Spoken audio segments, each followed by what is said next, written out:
പാലാഴി മദന സമയത്ത് കയ്യിൽ അമൃത കുംഭവുമായി ഉയർന്നു വന്ന മഹാവിഷ്ണുവിന്റെ അവതാരമാണ് ധന്വന്തരി ഭഗവാൻ. ഭഗവാന്റെ 4 കൈകളിൽ ശംഖ്, ചക്രം, അട്ട, അമൃതകുംഭം എന്നിവയാണുള്ളത്. പ്രധാന പുഷ്പം കൃഷ്ണ തുളസിയാണ്. മന്ദാരം, ചെത്തി എന്നിവയും പൂജയ്ക്ക് എടുക്കാറുണ്ട്. പാൽപായസം, കദളിപ്പഴം എന്നിവ പ്രധാന നേദ്യങ്ങളാണ്. ശ്രീ ധന്വന്തരി മൂർത്തിയെ നിത്യവും ഭജിക്കുന്നത് സർവ്വരോഗമുക്തിക്കും സർവ്വ ഐശ്വര്യത്തിനും കാരണമാകുന്നു.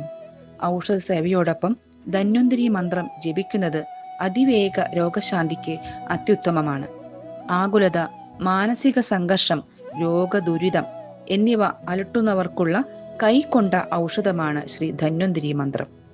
ഓം നമോ ഭഗവതേ വാസുദേവായ ധന്വന്തരേ അമൃത കലശഹസ്തായ സർവാമയ വിനാശായ ത്രൈലോക്യനാഥായ ശ്രീ മഹാവിഷ്ണുവേ നമ.